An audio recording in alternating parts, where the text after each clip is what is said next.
समुद्र जब शांत होता है तो उसमें एक कंकर मारना समुद्र में हलचल पैदा कर देता है।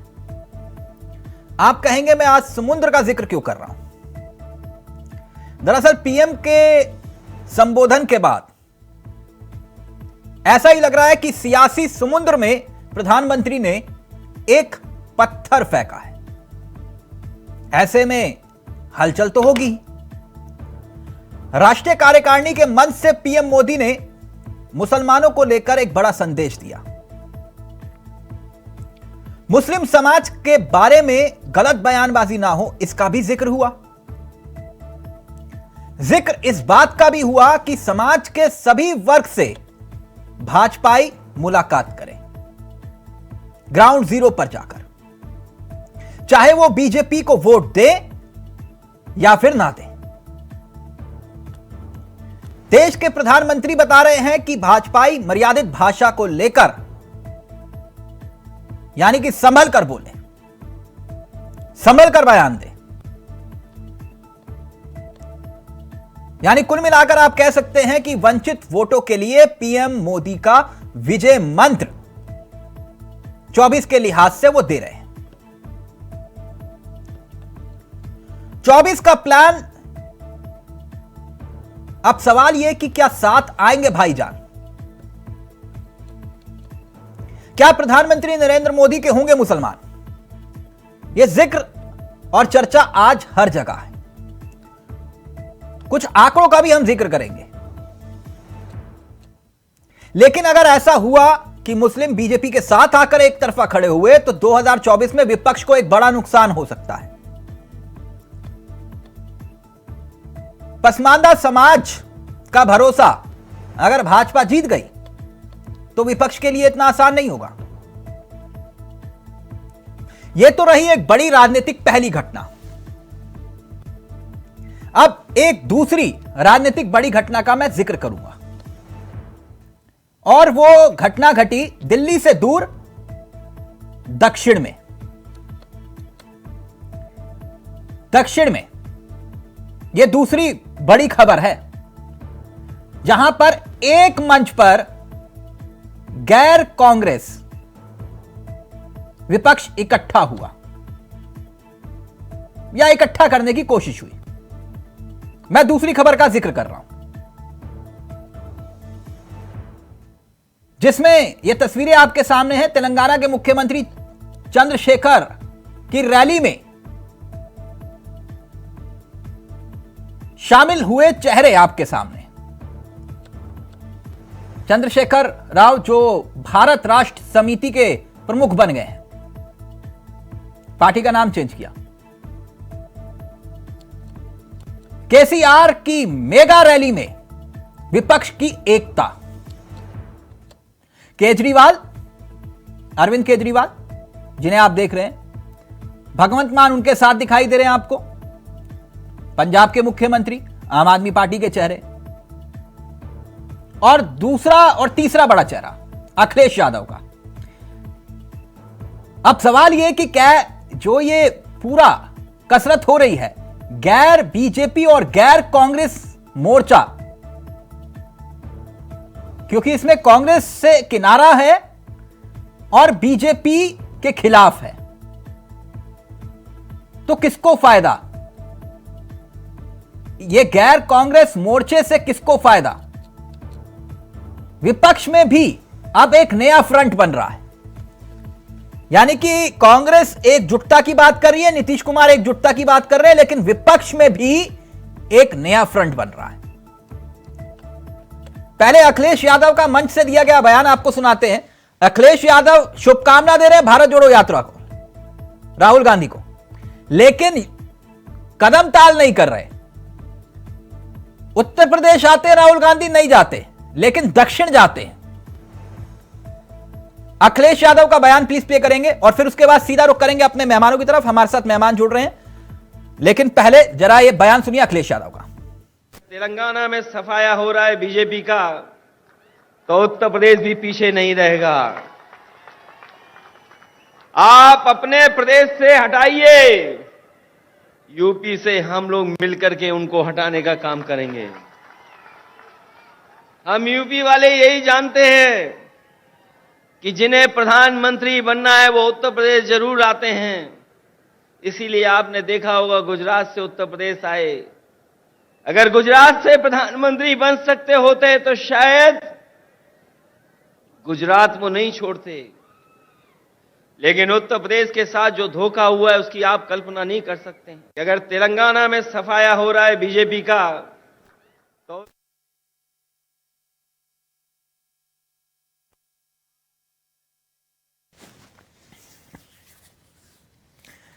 यानी विपक्ष का भी एक अपना मोर्चा, अलग अलग मोर्चों पर विपक्ष लड़ रहा है। एक नीतीश कुमार का मोर्चा है, एक राहुल गांधी और कांग्रेस का मोर्चा है विपक्षी एकता वाला, और एक अब अरविंद केजरीवाल अखिलेश यादव वाला मोर्चा जिसमें केसीआर भी है। खैर, सियासत के अलग अलग रंगे। सीधा रुख कर रहे हैं अपने मेहमानों की तरफ। दो अहम मुद्दे, एक तरफ भाईजान का जिक्र किया जा रहा है और दूसरी तरफ विपक्षी एकता। सीधा रुख कर रहे हैं अपने मेहमानों की तरफ। हमारे साथ तीन प्रमुख मेहमान जुड़ चुके हैं। तीनों ही अपनी अपनी पार्टी के धुरंधर प्रवक्ता हैं। मेरे साथ संजय सिंह जो कि बीजेपी के तेजतर्रार प्रवक्ताओं में से एक हैं, रत्नाकर जी कांग्रेस के अनुभवी चेहरे, और शिल्पी चौधरी आक्रामक प्रवक्ता। आप तीनों का बहुत बहुत स्वागत है। संजय सिंह जी, मोदी जी ने तो असमंजस में डाल दिया बीजेपी को। मैं इस चर्चा की शुरुआत करूं उससे पहले कुछ आंकड़े यहां पर रखना बहुत जरूरी हो जाता है ताकि दर्शक भी समझ पाएं कि कितना महत्वपूर्ण है और देश के प्रधानमंत्री ने यह बात संदेश में क्यों कही या समझाने की कोशिश की कि मुसलमानों को भी साथ लाओ। प्लीज जरा प्ले करिएगा। उदाहरण के तौर पर 2014 का चुनाव बीजेपी को 31% वोट मिलते हैं और 2019 के चुनाव में 37% के आसपास वोट मिलते हैं। और अब इस आंकड़ों को देखिए, आदिवासी 38% और 19 में ये ठीक बढ़ जाते हैं और लगभग 44% वोट प्रतिशत हो जाता है। अब मुसलमान 9% के आसपास वोट मिलते हैं 2014 में और 8% के आसपास 2019 में वोट मिलते हैं, यानी कि 1% और गिर गया। लेकिन दलित वोट बैंक जो है वो 24 से 34 हो जाता है और इसके साथ साथ आदिवासी वोट बैंक जो है वो 38 से 44 हो जाता है।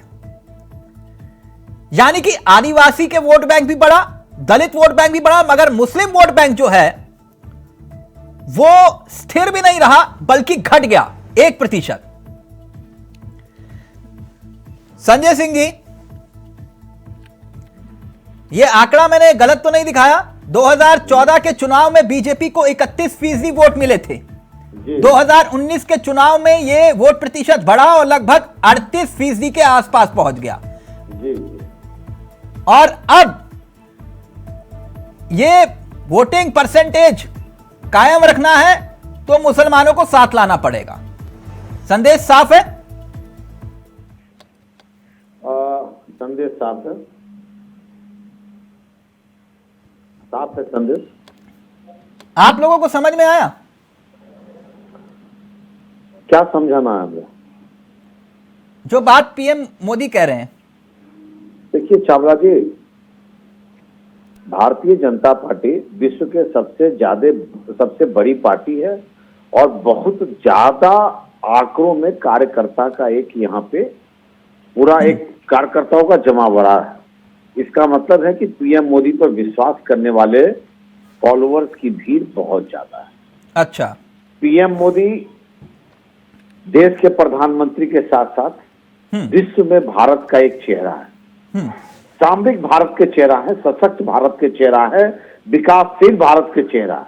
ठीक, इस स्तर पर आके अब मैं आपसे 4-5 आपसे सवाल तो नहीं कर सकता, लेकिन अपनी बात रख सकता हूं।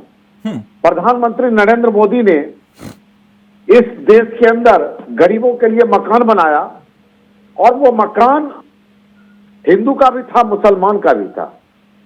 पूरे देश में सड़क के जाल बिछाए गए और हर उस रोड के सड़क के ऊपर हिंदू भी चढ़ा, मुसलमान भी चढ़ा। जो भी व्यापार के माहौल बनाए गए उसका लाभार्थी हिंदू भी हुआ, मुसलमान भी हुआ। जो गरीबों के घर में अनाज गया वो किसी से ये पूछे नहीं गया कि तुम हिंदू हो कि तुम मुसलमान हो। ठीक। विकास के हर धुरी से प्रधानमंत्री नरेंद्र मोदी जी ने हिंदू हो, मुसलमान हो, सिख हो, ईसाई हो, हर किसी को जोड़ने का कार्य किया। ठीक। अब सवाल उठता है कि ये एक बना हुआ है इमेज, ये बनाया किसने? या ये बनाया ये संजय जी किसने बनाया? मैं वही जानना चाह रहा हूं, ये इमेज किसने बनाया? देखिए, ये इमेज बनाया उन मुस्लिम लोगों ने, उन मुस्लिम तुष्टीकरण करने वाले नेताओं ने, जो कहीं ना कहीं से ये बताने का कोशिश किया। एक मिनट सर, मोबाइल पर दिखा, कहीं ना कहीं से ये बताने का प्रयास किया कि मुसलमानों का भारतीय जनता पार्टी विरोधी है। अच्छा। जबकि भारतीय जनता पार्टी के द्वारा विकास के किए गए जो भी कार्य रहे देश के अंदर, उसमें ना हिंदू देखा गया, ना मुसलमान देखा गया, आपको रोका नहीं संजय जी, ना ईसाई देखा गया। संजय जी मैंने आपको रोका नहीं, कई बार आप भी इतना अच्छा बोलते हैं कि रोकने का मन नहीं करता बीच में कभी कभी, जैसे रत्नाकर जी हमारे। मैं एक बात प्रॉब्लम आ गया ना कोई दिक्कत नहीं। संजय जी अब मेरे छोटे छोटे कुछ सवालों का जवाब दीजिए जी। आपने कहा कि हमने ये किया, हमने ना हिंदू देखा ना मुसलमान देखा, हमने वो किया ना हिंदू देखा ना मुसलमान देखा जी। आप मुझे बता सकते हैं कि केंद्र में इस वक्त कितने मुस्लिम चेहरे मंत्री हैं? आप ये बता सकते हैं कि इस वक्त केंद्र में कितने सशक्त मंत्री हैं? आप हिंदुस्तानी को क्या आप मुझे ये बता सकते हैं कि बीजेपी और धर्म, उत्तर प्रदेश बीजेपी में कितने मंत्री मुस्लिम हैं? कितने मुस्लिम जीत कर आए हैं लोकसभा के अंदर? आपसे मैं यही पूछने वाला था कि आप कितने मुस्लिम ना कितने मुसलमानों को आपने टिकट दिया? सबका साथ, सबका विकास, सबका विश्वास, तो कितने मुसलमानों को आपने टिकट दिया? जहां जो जितने लायक कैंडिडेट था हमने उसको टिकट दिया, ना हमने हिंदू को टिकट दिया, ना मुसलमान को टिकट दिया। हमने जीतने वाले कैंडिडेट को टिकट दिया। तो फिर आप ना फिर आप ये क्यों बताते हैं कि हमारे मंत्रिमंडल में इतने ओबीसी चेहरे हैं जिनको हमने मंत्री बनाया? अब उस हिंदू के अंदर अगर ओबीसी चेहरे हैं तो मंत्री बनाया उसको। अच्छा, ओके। अब मैं रत्नाकर जी के पास जाऊं। ओके संजय जी, जहां जीतेगा जिसका हम पर भरोसा होगा। हम मान लीजिए राजनीति कर रहे हैं, हमें पता है ना संजय कि चावला साहब हम पर भरोसा करते कि नहीं करते? नहीं, बिल्कुल करते हैं। चावला साहब हम पर भरोसा कर नहीं रहे और हम उनको कहे कि आप हमारी पार्टी से खड़े हो जाओ। नहीं, संभव है क्या? नहीं। अब एक बात सुनिए संजय जी, विषय वो नहीं है, विषय एक ये भी है क्योंकि देश के प्रधानमंत्री ने इसका जिक्र भी किया, मैं तभी ये सवाल लेकर आया हूं। एकदम। तो अब मैं मान लूं कि पठान फिल्म और शाहरुख खान का विरोध तो नहीं होगा, और अगर विरोध नहीं होगा तो फिर मामला बनेगा कैसे? मैं ये जानना चाह रहा हूं। पठान फिल्म या शाहरुख खान का विरोध, कोई विरोध इसलिए नहीं होता कि उसको प्रधानमंत्री, केंद्र सरकार और राज्य सरकार से जुड़ा हुआ है। अगर कहीं हिंदू आस्था को आहत पहुंचती है, हाँ, तो वो एक अपनी व्यवस्था है, धर्म है, धर्म को आहत पहुंचती है तो वो उसका विरोध करता है। उसमें भारतीय जनता पार्टी कहां से आ गया? उसमें नरेंद्र भाई मोदी कहां से आ गए? उसमें योगी आदित्यनाथ कहां से आ गए?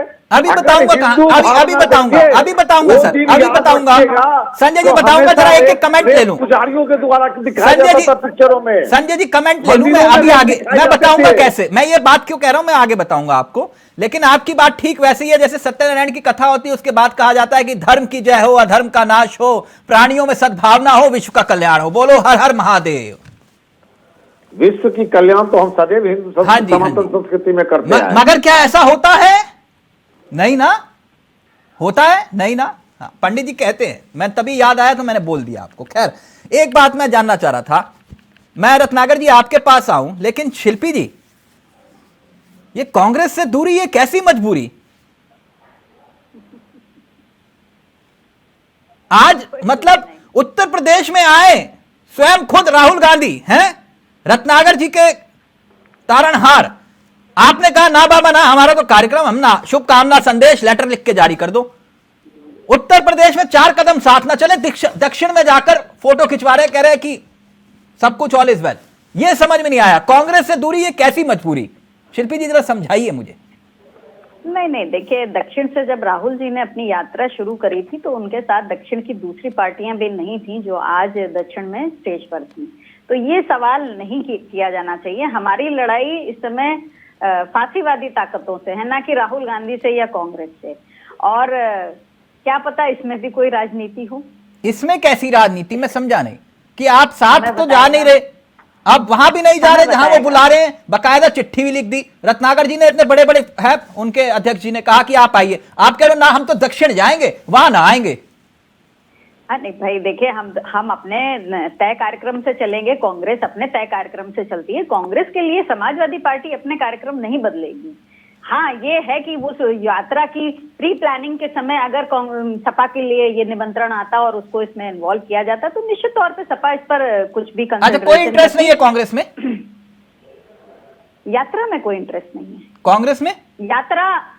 यात्रा और कांग्रेस दो अलग चीजें हैं। कांग्रेस की यात्रा है क्योंकि अब इनकी जैसे हाथ मिलाओ हाथ बढ़ाओ जो यात्रा है वो इनकी संगठन की यात्रा है। अच्छा। तो वो यात्रा अपनी पार्टी को मजबूत करने के लिए, अपने संगठन को विस्तार देने के लिए कर रहे हैं। क्योंकि अच्छा। मैंने फिर कहा कि हमारी लड़ाई फांसीवादी ताकतों से लड़ाई है। हाँ, कांग्रेस से हमारी। अब मैं आता हूं मुद्दे पर। ओके ओके रत्नाकर जी, आ रहा हूं आपके पास, लेकिन मुझे एक बात शिल्पी जी समझ में नहीं आई।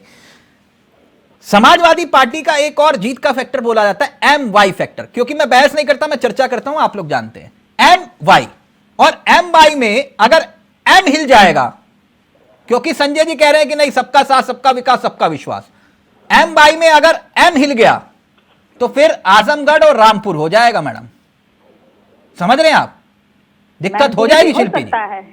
मैनपुरी भी हो सकता है, ये भूलना नहीं चाहिए लोगों को। हाँ, मैनपुरी भी हो सकता है। तो आजमगढ़ और रामपुर भूल गए क्या?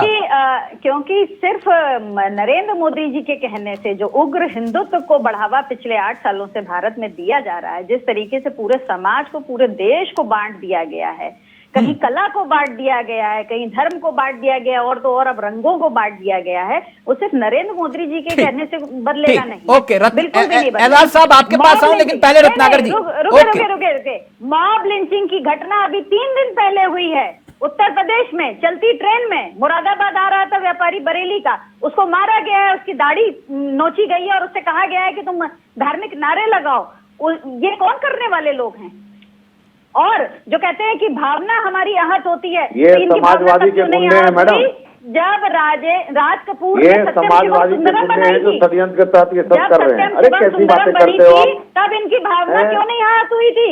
पूरा उत्तर प्रदेश में क्राइम घट गया, भगवान शिव को पूरे उत्तर प्रदेश से क्रिमिनल जेल जाने को बेताब। एक मिनट फिल्म बनाई थी क्या मैडम? आप भी जो है तो ऐसी घटनाओं को याद देकर चाहती हो हिंदू मुस्लिम की लड़ाई जीवित रहे, करना चाहते हैं मुस्लिम हिंदू की लड़ाई जीवित रखने का आप लाभार्थी हो।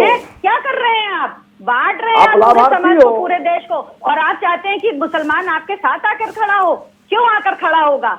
क्यों आकर खड़ा होगा? मुफ्त का राशन देके आप पूरी एक पीढ़ी को पंगु बना रहे हैं, परजीवी बना रहे हैं, और उसका बोझ पड़ रहा है मिडिल क्लास के ऊपर। इसका क्या है? नरेंद्र मोदी जी अपने पास से देते हैं, PM रिलीफ फंड कहाँ है? क्यों नहीं देते हैं उससे? एक मिनट शिल्पी जी, विषय वो नहीं है, MY फैक्टर विषय था। एक मिनट मैंने बता दिया। ना वाई पहले ही हिला है, वाई 19 में पहले ही हिला है। रत्नाकर एक मिनट मैडम एक मिनट, मैं एजाज साहब के पास जाऊं उससे पहले रत्नाकर जी एक मिनट। रत्नाकर जी, अगर मगर किंतु परंतु अगर दाव चल गया तो फिर कांग्रेस की स्थिति तो और भी खराब हो जाएगी कि नहीं? ये तो उसी वोट बैंक को साथ लाने की बात कर रहे हैं जिन्होंने आपको वोट दिया खुलकर। देखिए तिलक जी, ये अगर दाव चल गया, इसमें दाव चलने का प्रश्न ही नहीं उठता है। हाँ। अगर टेम्परेचर आज दिल्ली में 2 डिग्री है और हम बात करें कि अगर -10 डिग्री हो गया, हाँ। तो वहां पे किस तरह से जो है बर्फबारी होगी, क्या होगा, तो वो परिस्थिति पैदा ही नहीं होगी हाल फिलहाल की जो सिचुएशन है। देखिए आज जो भारतीय जनता पार्टी क्यों मुसलमानों को की याद आ रही है भारतीय जनता पार्टी को, प्रश्न वहां पे है। प्रश्न ये है कि जब 2024 का चुनाव सामने दिख रहा है तो इनके कार्यकारिणी में ये डिस्कशन हो रहा है कि हम मुसलमानों को लुभाएं कैसे। अरे तभी आपको नहीं याद आया जब आपने अल्पसंख्यकों के घरों को बुलडोजरों से गिराया, तभी आपको याद नहीं आया। तभी आपको नहीं याद आया जब बच्चे जो है मदरसों में पढ़ते हैं, उन मदरसों को आपने गिराने का काम किया, तभी आपको मुसलमानों को याद नहीं आए। खरगोन में कटे हाथ वाला मुसलमान व्यक्ति, उसके ऊपर पत्थरबाजी का आरोप लगाकर उसका घर गिरा दिया जाता है, तभी मुसलमान गरीब की याद नहीं आती है। जहांगीरपुर में जाके बुलडोजर से उन अल्पसंख्यकों का दुकान और मकान गिराया जाता है जो कहीं पे भी नारेबाजी में इन्वॉल्व नहीं थे, लेकिन उनका बुलडोजर से उनके घर तबाह किए जाते हैं, तब याद नहीं आता है इनको। तो आज जो ये कह रहे हैं कि हमको मुसलमान जो है साथ चाहिए, सपोर्ट चाहिए, ये इनकी जमीन जो है ना हिली हुई है। और 2019 के बाद रत्नाकर जी मैं क्योंकि एजाज साहब भी जुड़ गए हैं, लेकिन एक बात समझना इसलिए चाह रहा था क्योंकि 2014 का एक आंकड़ा है कि कांग्रेस को 38% मुसलमानों ने वोट दिया, ठीक, और 2019 में 39% के आसपास मुसलमानों ने वोट दिया। मैं इसलिए ये बात कर रहा था, तब ये 44 वाली कहानी आई थी, और अगर ये इसमें से भी कुछ छट गया तो फिर दिक्कत हो जाएगी। देखिए तिलक जी, जिस प्रकार इन लोगों ने नारा लेके चला था कि सबका साथ सबका विकास, आज आप अल्पसंख्यक समाज को देख लीजिए, किस तरह से डरा हुआ है वह समाज, किस तरह से भारतीय जनता पार्टी के शासनकाल में दुबका हुआ है।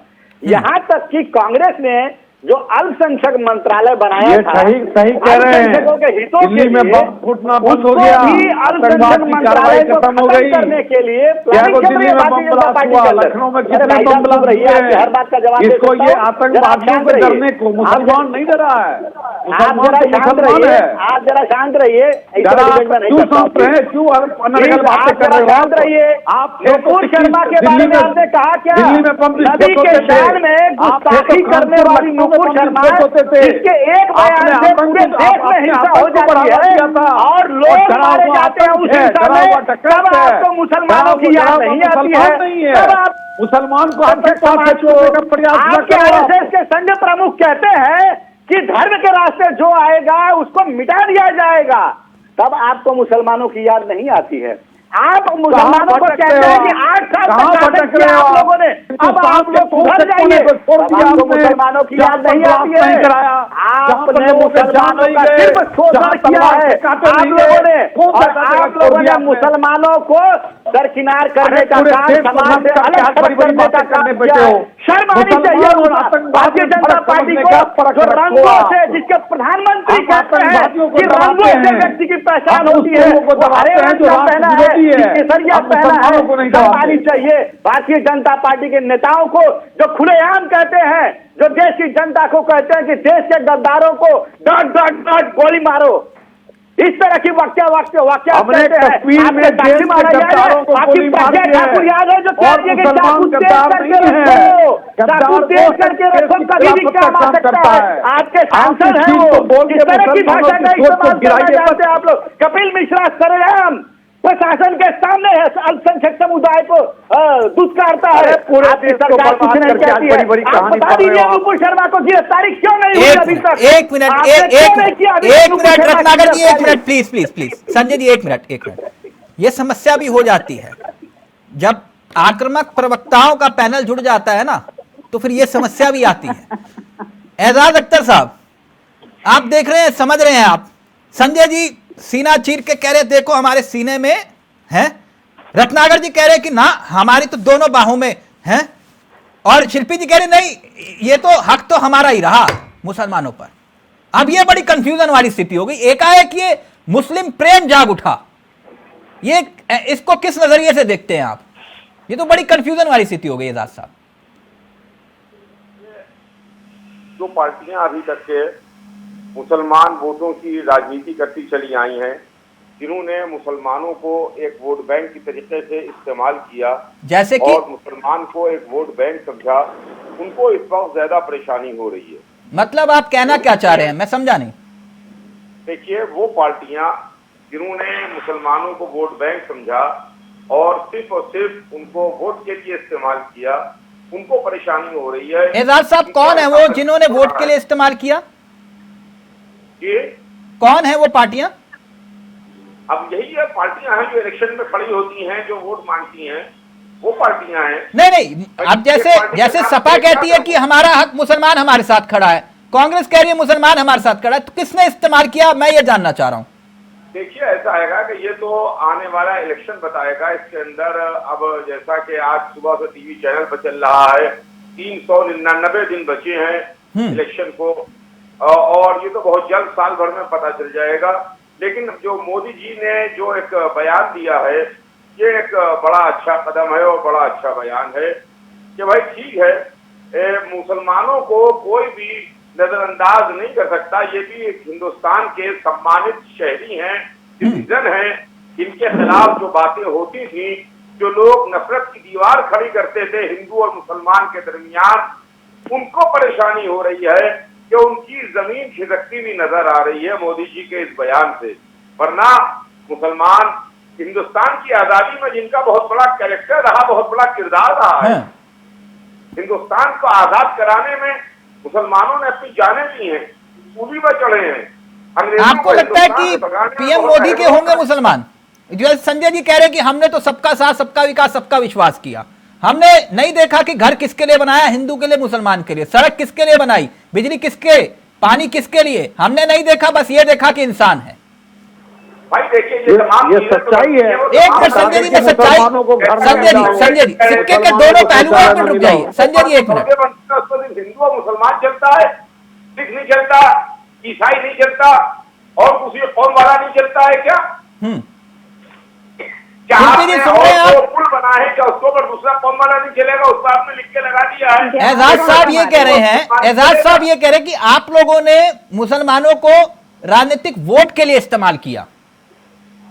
देखिए, ऐसा हैगा कि मुसलमान, ये तो वही बात हो गई जिस तरीके से मोदी जी कह रहे हैं कि मुसलमानों को होता चला आ रहा है कि मुसलमानों को, आजाद साहब को ऐसा लग सकता है, वो लगने के लिए कोई भी स्वतंत्र है। मुसलमानों के लिए जितना रिप्रेजेंटेशन समाजवादी पार्टी ने किया, मुझे नहीं लगता कि आजाद साहब को। नहीं, आपने क्या किया मुसलमानों के लिए? एक मिनट क्या किया आपने शिल्पी जी, जरा मुझे बताइए मुसलमानों के लिए। मॉडर्न मदरसे, जो मदरसे गिराने की बात हो रही थी, सीए एनआरसी मूवमेंट पे हम सक्रिय रहे, हमने लड़ाइयां लड़ी इनके लिए। किनके लिए? अब आप अगर जाहिर बात है, जिस फैक्टर से जोड़ करके आप लोग हमको पहचानते हैं कि MY फैक्टर, हाँ, कौन सी लड़ाई नहीं लड़ी गई, ये बताइए एजाज साहब, कौन सी? इन्होंने क्या कुछ नहीं कहा। आप देखिए, मुसलमानों को साथ मिलाकर आप बताइए, संसद विधायक नेता बना दिया, इन्होंने यही किया। वो ये कह रहे हैं, एजाज साहब ये कह रहे हैं कि हमने क्या कसर छोड़ दी मुसलमानों का हिमायती होने के लिए, इल्जाम तक झेल लिया हम लोगों ने, और आप कह रहे हैं कि वोट के लिए इस्तेमाल किया, राजनीतिक वोट के लिए। अरे देखिए, मुसलमानों को राजनीतिक वोट के लिए इस्तेमाल किया है। मुसलमानों के लिए अगर कोई सही मानों में मुसलमानों का हमदर्द होता, तो मुसलमानों की तालीम के लिए, मुसलमानों की एजुकेशन के लिए कोई काम करता। किसने मुसलमानों के वास्ते यूनिवर्सिटी बनवाई है? किसने मुसलमानों की तालीम के वास्ते काम किया है? सच्चा कमीशन बेशक बनवाया गया था मुसलमानों की तालीमी हालत देखने के लिए, मगर उस कमीशन ने भी दोगलेपन का काम किया है। रत्नाकर जी मुस्कुरा क्यों रहे हैं? सच तो कह रहे हैं, सच्चे कमेटी की बात झूठ थोड़ा कह रहे हो। निगलेक्ट किया है। ये मुसलमानों की बात कह रहे हैं। हाँ। आज मैं आपको बता रहा हूँ कि मुसलमानों को जो वजीफा मिलता था ना, जो उसको भी छीनने का काम ये सरकार ने किया है। तो इतना निम्न स्तर पे जाके और समाज को नुकसान पहुंचाने का काम ये भारतीय जनता पार्टी ही करती है। मैं ये पूछना चाहता हूँ कि आखिर में प्रधानमंत्री जी चुप क्यों हो जाते हैं? जब देश भर में मॉब लिंचिंग की घटना होती है तो प्रधानमंत्री जी मौन हो जाते हैं, चुप हो जाते हैं। जब 1984 के मॉब लिंचिंग से ज्यादा बड़ा घटना के आरोपियों को फूल माला पहना के स्वागत करते हैं, 1984 के मॉब लिंचिंग से ज्यादा बड़ा घटना हुआ बिल्किस बानो के रेप में हिंदू मुसलमान की लड़ाई से ज्यादा बड़ा घटना हुआ। समाजवादी के उत्तर प्रदेश में आखिर साढ़े 300 से ज्यादा जुल्म होता है, घटना हुई हिंदू मुस्लिम लड़ाई लेना होता है तो मुखर हो जाता है। योगी में कौन सी राजनीति करते हैं, जरा मुझे बता दीजिए। धर्म के लिए लड़ाई राजनीति कौन सी है? जब जुल्म होता है तो चुप रहते हैं, हाँ? और जब वोट लेना होता है तो जाइए मुसलमानों के घर, वहां जाइए, भले वोट न दे, मिलिए उनसे, गुजारिश करिए, इल्तिजा करिए, हमको वोट दीजिए, हमको वोट दीजिए। जो भारत का नागरिक राजनीति करिए, एक मिनट, वक्त ब्रेक का हो रहा है। रत्नाकर जी मॉब लिंचिंग मालूम है ना, हिंदुस्तान में सबसे बड़ी मॉब लिंचिंग कौन सी हुई थी मालूम है ना? 1984 जो तिलक जी 2784 ऑन रिकॉर्ड कत्लेआम हुआ। तिलक जी बड़ा पेड़ गिरता है तो धरती हिलती है। सुन लीजिए, तो क्या ये सबसे बड़ी मॉब लिंचिंग नहीं थी? वो एक दंगा था। दंगा मॉब लिंचिंग आज क्या है? जी बिल्कुल दंगा आज मैं बता रहा हूँ। हाँ बिल्कुल, लोगों की भावनाएं जो है, लोगों की भावनाएं। आप जगदीश टाइटलर, सज्जन कुमार, कमलनाथ की भाषा बोल रहे हैं। अब मेरी बात सुनिए, एक ब्रेक ले रहा हूं क्योंकि आप ही ने कहा था, रत्नाकर जी को एक बुलाइए स्क्रीन पर, आप ही ने कहा था कि संसाधनों पर पहला हक अल्पसंख्यकों का है। ना मैं मुस्लिम शब्द का इस्तेमाल नहीं कर रहा, आपने अल्पसंख्यक कहा था, मैं वही बोल रहा हूं। ठीक, एक ब्रेक ले रहा हूं। ब्रेक के उस पार यही सवाल होगा कि आखिरकार क्या इतना आसान होगा वो संदेश पहुंचाना धरातल पर बीजेपी के लिए, जिसका जिक्र देश के प्रधानमंत्री कर रहे हैं। और एक और बड़ी खबर इसी से जुड़ी हुई, जल्द हाजिर हो रहे हैं। तो सवाल यही कि आखिरकार जो जिक्र, जो संदेश 2024 के लिहाज से देश के प्रधानमंत्री दे रहे हैं, क्या बीजेपी उस मकसद में कामयाब होगी? सीधा रुख करें अपने मेहमानों की तरफ। संजय जी, मैं एक बात समझना चाह रहा था आपसे। देश के प्रधानमंत्री ने तो बोल दिया, लेकिन 2024 में जो संदेश का जिक्र देश के प्रधानमंत्री कर रहे हैं, क्योंकि अभी एजाज साहब बता रहे थे कि, और रत्नाकर जी भी बोल रहे थे कि 399 दिन बचे हैं बस। इटावा, संबल, मुरादाबाद, इन गलियों तक ये संदेश पहुंचाना इतना आसान होगा आपके लिए? जिस संदेश का जिक्र, क्योंकि आप एक नैरेटिव सेट हो चुका है ना, मैं इसलिए पूछ रहा हूं ये बात। संजय जी,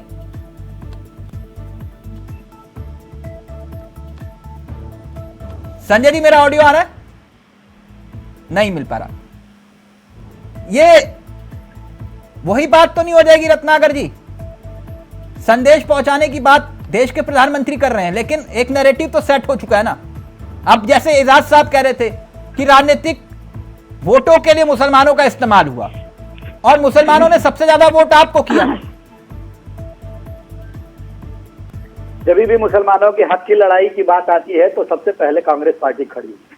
अच्छा, आप देख सकते हैं भारतीय जनता पार्टी ने जिस प्रकार जो अल्पसंख्यकों के हितों की को नजरअंदाज करते हुए CAA, NRC, uniform civil code, ये तमाम सारे बिल लेकर आए, उसके खिलाफ रास्ते पे उतरकर सड़क से संसद तक किसने विरोध किया?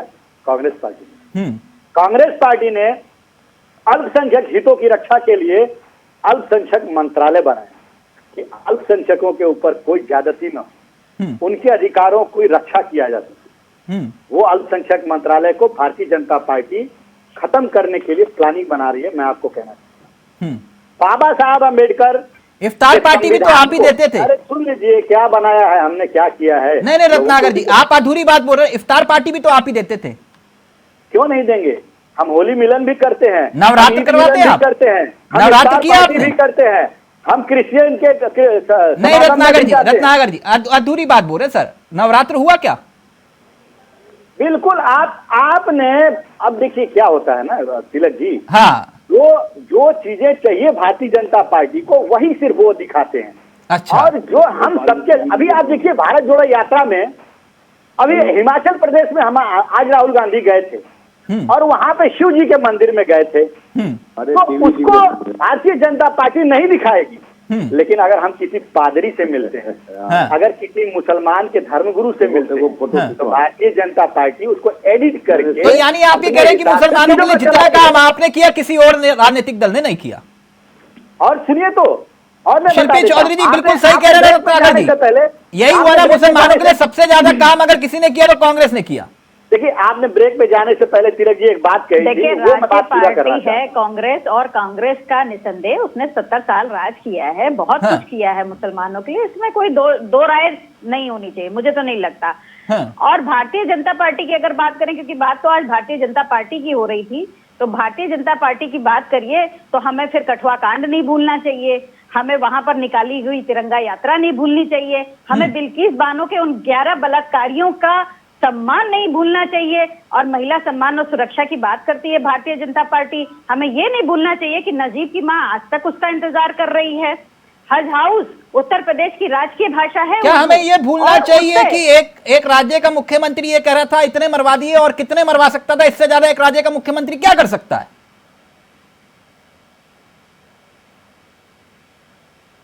किसके संदर्भ में कह रहे हैं आप? आपको नहीं मालूम? नहीं, मुझे नहीं मालूम। बाबरी और राम मंदिर के बारे में नहीं मालूम? आप तो खुद अयोध्या से आती है मैडम। कितने मरे? नहीं, मैं अयोध्या से आती नहीं हूँ, मैं अयोध्या पोस्टिंग पर रही हूँ जी। ठीक है, पहली बात। दूसरी बात ये कि मुख्यमंत्री की एक नैतिकता होती है। मुख्यमंत्री की ये नैतिकता नहीं होती है कि वो किसी एक ऐतिहासिक इमारत को ढहा दे। कल को अगर ये मुख्यमंत्री यहाँ पर कोई अल्पसंख्यक समुदाय का आ गया तो आज जैसे सम्मेद स्थल है, ऐतिहासिक इमारत में समझा नहीं, ऐतिहासिक इमारत जो भी सम्मेद शिखर जो आपका है, आप उसको देखिए, उसको लेकर जैनियों का तो आपका स्टैंड क्या है राम मंदिर को लेकर? जो संविधान का स्टैंड है कि आजादी की रात जो भी धार्मिक स्थल की जो भी स्टेट की फिजिकल स्टेट, उसको एज इट इज रहने देना चाहिए। तो आप राम मंदिर के विरोध में हैं? क्यों? आप ही तो कह रहे हैं। का विरोध कहाँ से हो गया? इसमें तो जैनियों का भी धार्मिक स्थल आ जाता है, इसमें तो हर धार्मिक स्थल आ जाता है। इसमें तो कोई हिंदू धार्मिक स्थल भी आ जाते हैं। 1947 की रात, आजादी की रात, अगर ये गड़बड़ है तो आप लाइए ना कानून, आप कानून बदलिए। बहुत सारे कानून आपने बदल दिए हैं। ये संजय जी इजाज जी, मैं समझ गया मैडम, मैं समझ गया। आप जाएंगे राम मंदिर के द्वार, मंदिर बनेगा तो आप कह रहे हैं आप जाएंगे, पक्का जाएंगे, ओके, यही है ना? ओके। मैं एक बात संजय जी समझना चला था, फिर इजाज साहब आपके पास आ रहा हूं। संजय जी, मेरी आवाज आ रही है ना आपको? अब आ रही है जी। संजय जी, वो इजाज साहब की तरह एक और हमारे मित्र हैं, तो उन्होंने कहा ऐसा ना हो जाए कि ना खुदा मिला ना बिसाले सनम है, ना खुदा ही मिला ना बिसाले सनम। मैं ये बात इसलिए कह रहा हूं कि हाल ही में मोहन भागवत जी जाते हैं मस्जिद, इमाम से मुलाकात और फिर मदरसे, तीनों जगह हो जाते हैं। क्या इससे कुछ पॉलिटिकल फायदा मिलता है आप लोगों को? देखिए, कुछ पॉलिटिकल फायदा नहीं मिले एक बात तो जरूर फायदा मिलता है। क्या? कि हम और आप कम से कम इस बात का चर्चा तो कर रहे हैं कि मोहन भागवत जी ने गले से लगाने का प्रयास किया। हम इस बात के लिए प्रयासरत तो हैं कि हम सबके लिए हैं। अगर कोई एक परिवार का सदस्य हमें नहीं मानता कि हम उसके भी हैं, जबकि अपने कर्मों से, अपने भाव से अभिव्यक्ति की जा चुकी है। अब रही बात कि अगर लोग ये कहते हैं कि हमने गले नहीं लगाया इसीलिए दूरियां हैं, तो लो भाई, हम गले भी लगा लेते हैं। लेकिन जहां तक हमारे कर्म का विषय है, क्या मुसलमान में सिर्फ पुरुष है? क्या मुसलमान में ना स्त्री नहीं है? क्या स्त्री 3 तलाक से पीड़ित नहीं थी? और अगर 3 तलाक से पीड़ित थी, उसके लिए लड़ाई लड़ी गई, उनको एक पूरा मतलब आजाद देश के अंदर उनके साथ जो बेमनस्सता हो रहा था, उसके लिए अगर खड़ा रहा गया, कोई बानो जैसा केस दोबारा रिपीट नहीं हुआ, तो क्या इसको मुस्लिम के लिए लड़ना नहीं कहते हैं?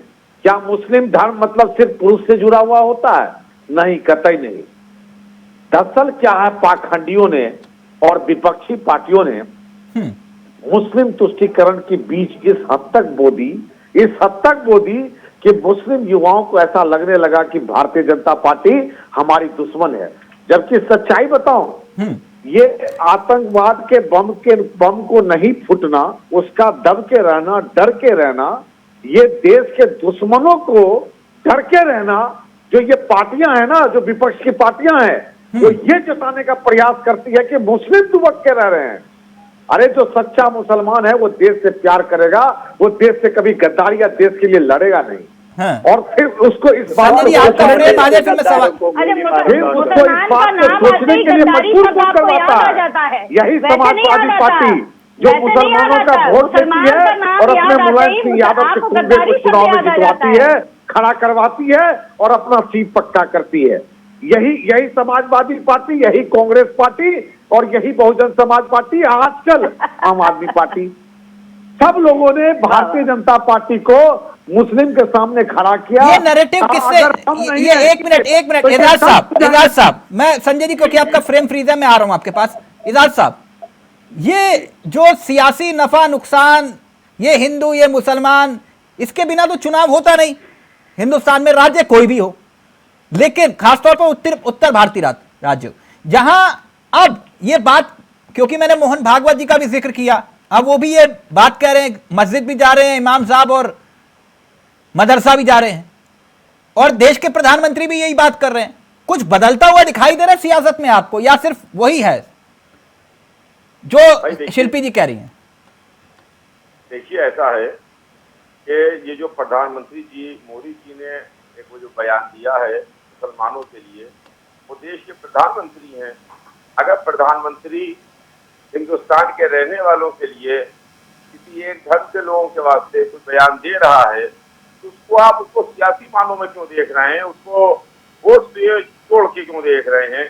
उन्होंने कहा कि साहब ऐसा है कि पसमानदा तबका जो है उसका ख्याल रखना चाहिए, बोहरा समाज का ख्याल रखना चाहिए, बेशक पसमानदा समाज का ख्याल रखना चाहिए, बोहरा समाज का ख्याल रखना चाहिए, मुसलमानों का भी ख्याल रखना चाहिए, इसलिए कि मुसलमान बहुत ज्यादा इस्तेमाल किए गए हैं और जैसा अभी मैंने कहा कि इनका बहुत अहम किरदार रहा है।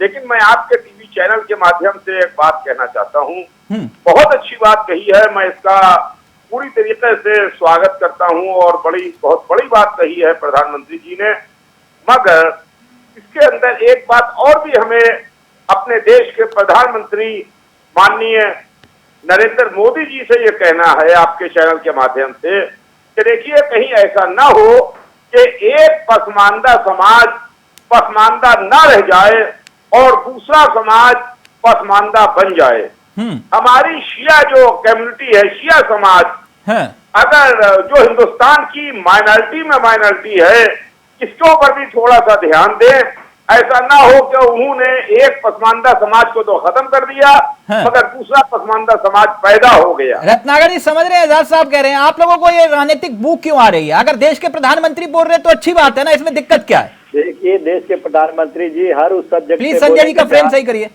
जी, जहाँ पे उनको राजनीतिक फायदा मिलेगा वो हर जगह वो बोलने की कोशिश करिए। उनको कोई पर्टिकुलर समाज के फायदे नुकसान से कुछ लेना देना नहीं है, उनको उस समाज से लेना देना है जो उनके वोटर बन सकते हैं, वहाँ उनको वोट लुभाने का काम करेंगे। सर, अब आपकी तरह थोड़ी ना है कि राजनीतिक दल होते हुए भी एक यात्रा निकाले, कह रहे गैर राजनीतिक है।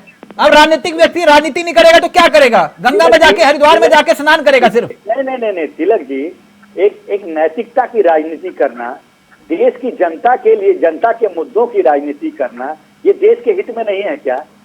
ये कांग्रेस पार्टी अगर कर रही है तो वो गलत कर रही है क्या? तो ये गैर राजनीतिक नहीं, तो फिर इसे गैर राजनीतिक क्यों कह रहे हो? ना, मेरा दिक्कत ये है, ना रत्नाकर जी, मेरी दिक्कत ये है कि आप उसे गैर राजनीतिक क्यों कह रहे हो यात्रा को? नहीं, हम 24 घंटा और 365 डेज सिर्फ सत्ता पाने के लिए राजनीति करते रहे तो ये देश को कहाँ पे लेके जाएगा? अच्छा। आप जो सरकार में एक संगठन होता है, जो संगठन संगठन जो है राजनीतिक पार्टी का काम करती है, वो जाती है कहीं भी आती है, लेकिन जो सरकार में बैठे लोग हैं उनका काम क्या है? उनका काम है कि देश और जनता से जुड़े हुए जो मुद्दे हैं उन मुद्दों पे ध्यान देना और उनके हित में काम करना। महंगाई हुई, बेरोजगारी हुई, महंगाई संजय जी का प्लीज, मैं एक बात, रत्नाकर जी, लेकिन ये भारतीय जनता पार्टी ये 24 आवर्स 365 डेज ये चुनावी मोड में रहते हैं। अब हैदराबाद निकाय चुनाव देखा ना आपने, एक छोटे से निकाय चुनाव के लिए प्रधानमंत्री, मुख्यमंत्री, गृह मंत्री, इसमें आपको भी ये दिक्कत है कि वो कब चुनावी मोड में रहे कब ना रहे? वो रहते 365 दिन, वो कह रहे हैं हम चुनावी मोड में रहते हैं। आप जब चुनाव का ऐलान होता है तब कहते हैं कि हाँ चुनाव की तैयारी करें। एक मिनट रत्नाकर जी, संजय जी का फ्रेम ठीक हो रहा है। मैं 1 मिनट रत्नाकर जी, मैं एक बात समझना चाह रहा हूं आपसे। आप इस बात को समझिए कि जहां एक तरफ विपक्षी एकता, आप चिट्ठी लिख रहे हैं सार्वजनिक रूप से 21 दलों को, कह रहे हैं कि आप आइए, एक मंच पर आइए, राहुल जी के साथ हाथ से हाथ मिलाइए। आपने सार्वजनिक रूप से कहा उत्तर प्रदेश से गुजरेंगे अखिलेश यादव जी, प्लीज आइए। अखिलेश जी ने कहा चलो शुभकामना संदेश। पहले बोले विचारधारा ही अलग है, जो बीजेपी है वही कांग्रेस है, जो कांग्रेस है वही बीजेपी है। यही अखिलेश यादव जी ने बोला था, जो मैं बात बोल रहा हूं। नहीं बोला था तो आप बोल दिए। मेरा सवाल सुन लीजिए, एक मिनट। आज अखिलेश यादव जी, आपने उनका पत्र पढ़ा तिलक जी? अखिलेश यादव जी, सर आपने बयान तो सुना होगा, अब सवाल तो ले लीजिए। अखिलेश यादव जी 4 कदम आपके साथ नहीं चले, ठीक, लेकिन दक्षिण में जाके फोटो खिंचवा रहे हैं।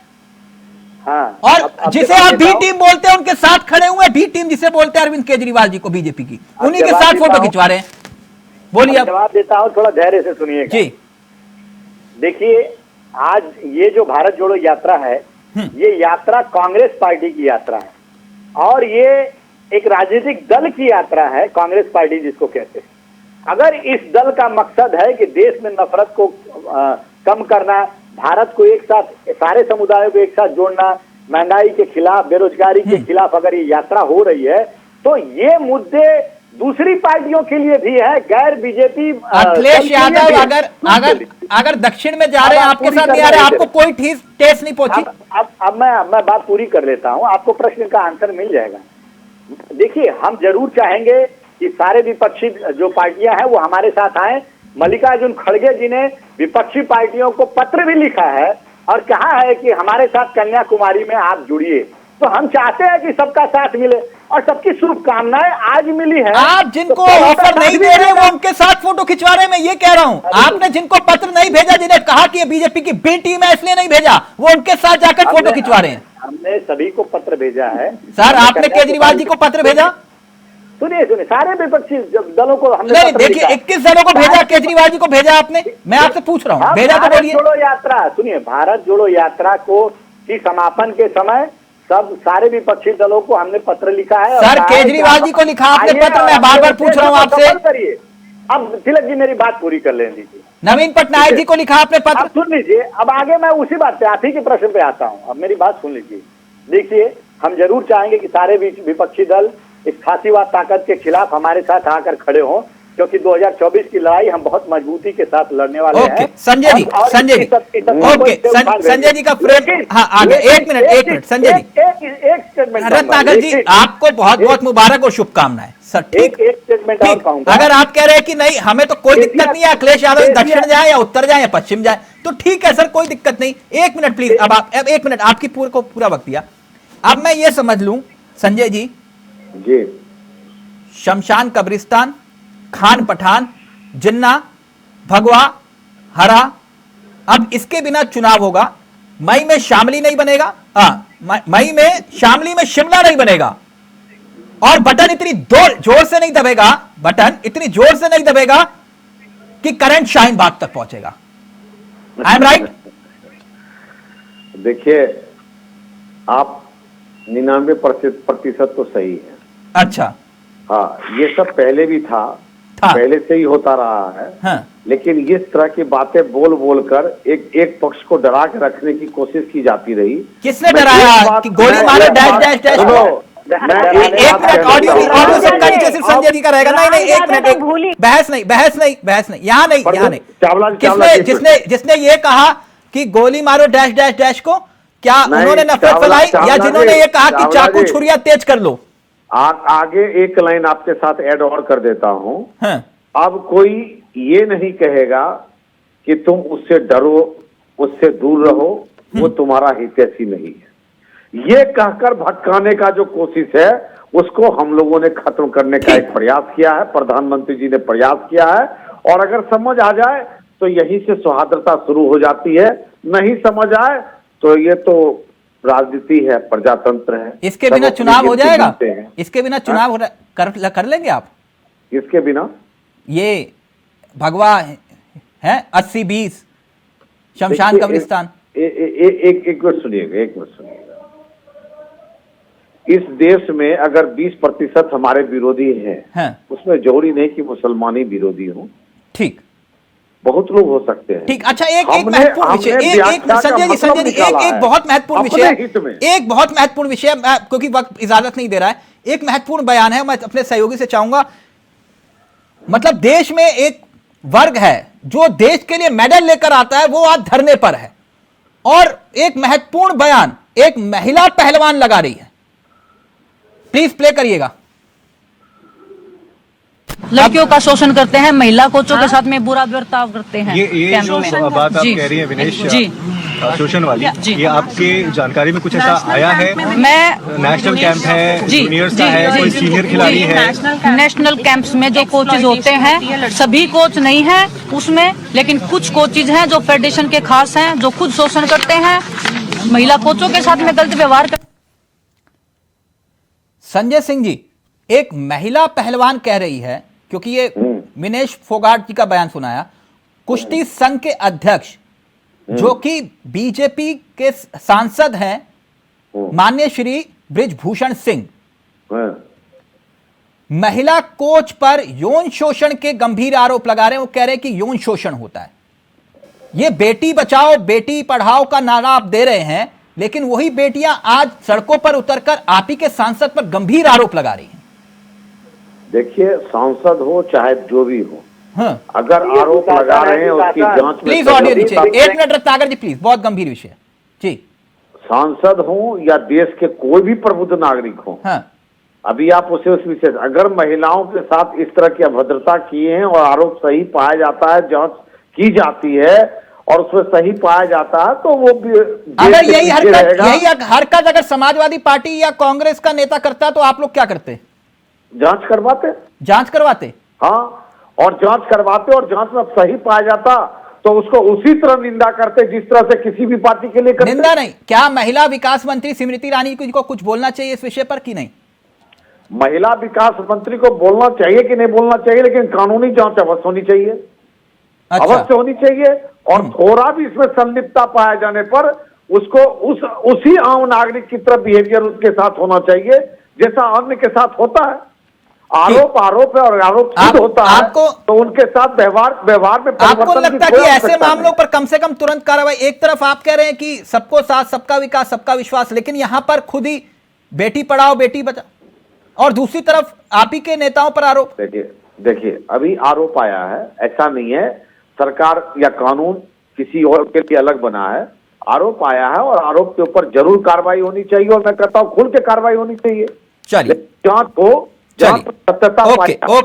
Okay, thank you. वक्त इजाजत नहीं दे रहा, बहुत इंपॉर्टेंट विषय था। थैंक यू सो मच शिल्पी जी, रत्नाकर जी, इजाज साहब और संजय जी, आपका भी बहुत बहुत शुक्रिया। सवाल यही कि 24 का प्लान क्या साथ आएंगे भाईजान? फिलहाल मुझे दीजिए इजाजत। नमस्कार, जय हिंद, जय भारत।